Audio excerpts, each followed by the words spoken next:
Je vous salue encore, chers amis, dans cette matinée de percée où nous croyons que Dieu a quelque chose pour nous, une parole puissante, une parole qui vient nous défier à aller de l'avant, à faire plus avec lui. Et ce matin, le thème n'est rien d'autre que consommateur ou distributeur. Consommateur ou distributeur. Pour ceux, nous lisons dans Genèse chapitre 47, versets 13 à 18, la Bible dit ceci. Il n'y avait plus de pain dans tout le pays, car la famine était très grande. Le pays d'Égypte et le pays de Canaan languissaient à cause de la famine. Joseph recueillit tout l'argent qui se trouvait dans le pays d'Égypte et dans le pays de Canaan contre le blé qu'on achetait. Et il fit entrer cet argent dans la maison de Pharaon. Quand l'argent du pays d'Égypte et du pays de Canaan fut épuisé, tous les Égyptiens vinrent à Joseph en disant, donne-nous du pain, pourquoi mourions-nous en ta présence? Car l'argent manque. Joseph dit, donnez vos troupeaux et je vous donnerai du pain contre vos troupeaux si l'argent manque. Ils amenèrent leurs troupeaux à Joseph et Joseph leur donna du pain contre les chevaux, contre les troupeaux de brebis et de bœufs et contre les ânes. Il leur fournit ainsi du pain cette année-là contre tous leurs troupeaux. Lorsque cette année fut écoulée, ils vinrent à Joseph l'année suivante et lui dirent, nous ne cacherons point à mon Seigneur que l'argent est épuisé et que les troupeaux de bétail ont été amenés à mon Seigneur. Il ne reste devant mon Seigneur que nos corps et nos terres. Consommateur ou distributeur? C'est une question importante que tu devrais te poser en cette année, que tu devrais te poser dans les moments critiques de ta vie. Est-ce que tu es plus en train de consommer que de distribuer? Quel est ton statut? C'est un statut que la plupart d'entre nous porteront à un moment donné ou un autre dans nos vies. Quand nous naissons, nous ne pouvons qu'être consommateurs. Et de l'attention qu'on nous donne par nos parents, nous consommons, la nourriture, nous consommons toutes sortes de ressources pour vivre. Quelqu'un peut me dire, comment ne pas consommer quand mon existence est en péril? Et vous verrez parfois les grands problèmes que nous avons, c'est à cause d'un manque quelque part qui nous empêche de consommer. Quand notre consommation est menacée, est affectée, cela chamboule toute notre existence. Que ça soit dans un foyer, quand l'amour que tu consommes n'était plus réapprovisionné, ça crée un déséquilibre. Quand l'attention, quand l'argent, quand toutes sortes de choses, je ne sais pas c'est quoi que tu consommes présentement. Il y a d'autres qui vont consommer certaines choses pour apaiser leur chagrin. D'autres vont consommer des substances toxiques pour calmer leur manque de bonheur.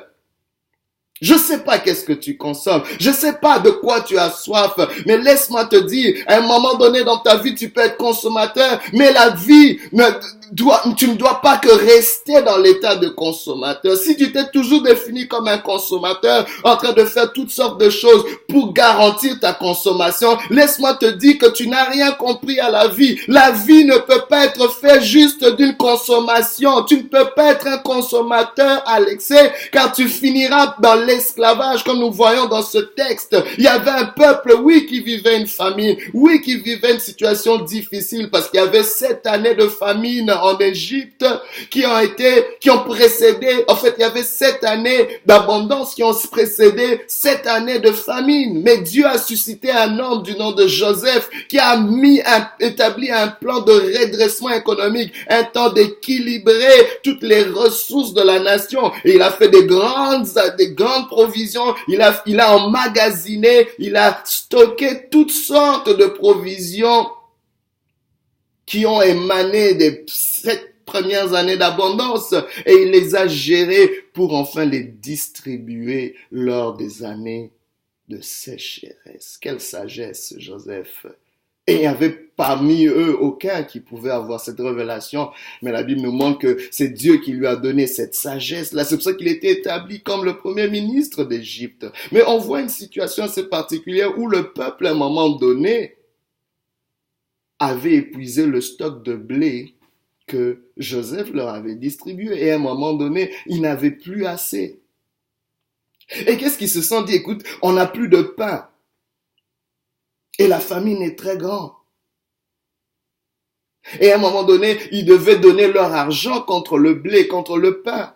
À un moment donné, c'était un échange. Laissez-moi vous dire, à chaque consommation que tu as toujours quelque chose que tu échanges. Je ne sais pas qu'est-ce que tu es en train d'échanger pour consommer ce que tu aimes consommer là. Mais laisse-moi te dire, à un moment donné, ce que tu échanges pour ta consommation te fera défaut.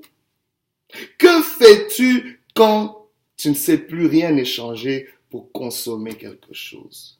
Pour la consommation de ta famille, pour la consommation de ta propre survie.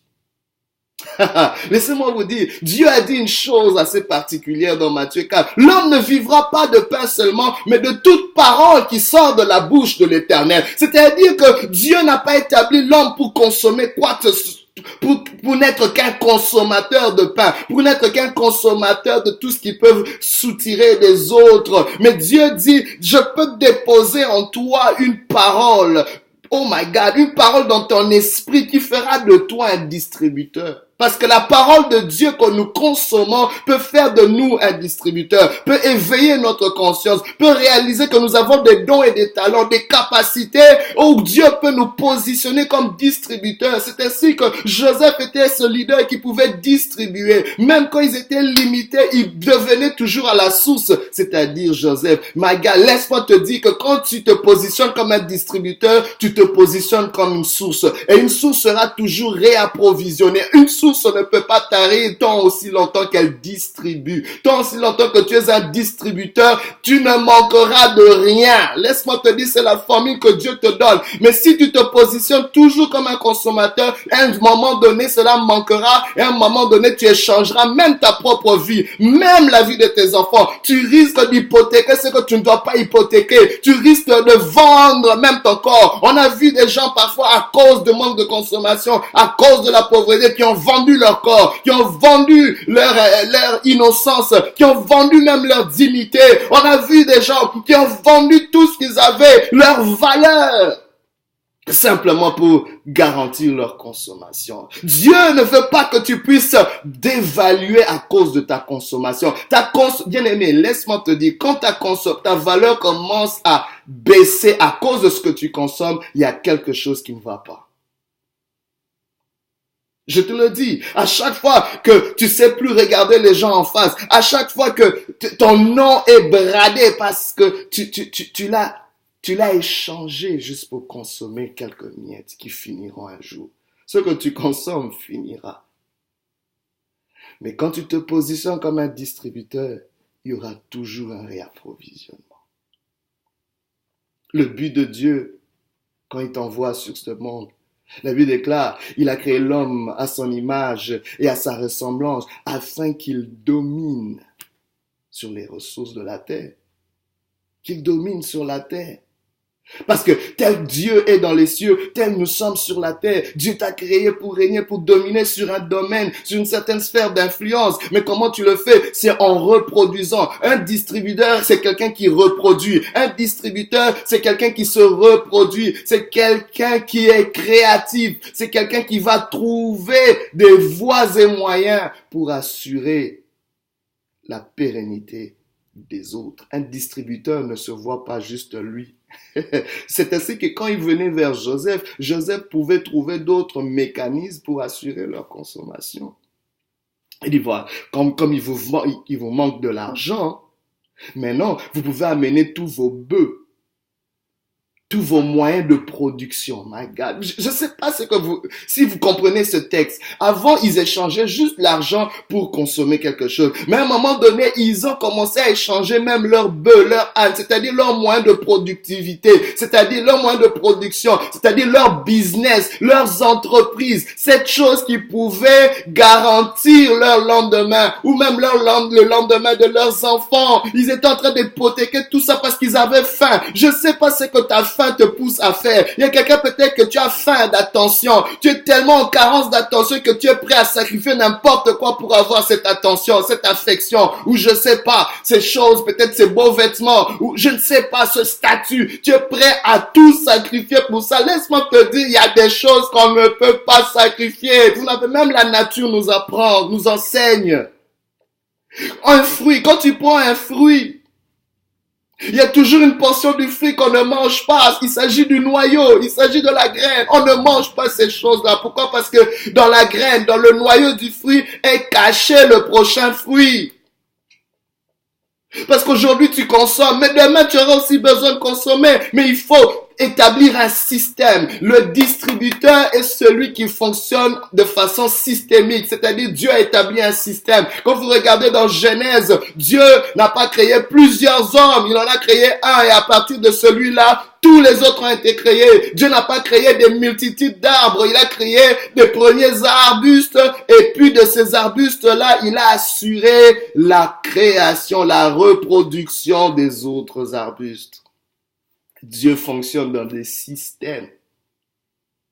Et le système par lequel il fonctionne, c'est un système de distribution pour assurer un remplissage, c'est-à-dire que il faut qu'on puisse réapprovisionner. C'est un cycle. Laisse-moi te dire que tu as besoin aujourd'hui, en cette année, de penser sérieusement quels sont les systèmes que tu peux établir dans ton foyer, dans ta vie, pour ta santé. Il faut qu'il y ait un système. Tu peux pas juste continuer à consommer comme tu consommes. Il faut qu'il y ait un système pour ton amour. Il faut qu'il y ait un système pour tes finances. Il faut qu'il y ait un système pour ta foi. Il faut qu'il y ait un système pour ta croissance spirituelle. Il faut qu'il y ait un système pour ton âme, pour ton bien-être, pour ton équilibre. Il faut qu'il y ait un système.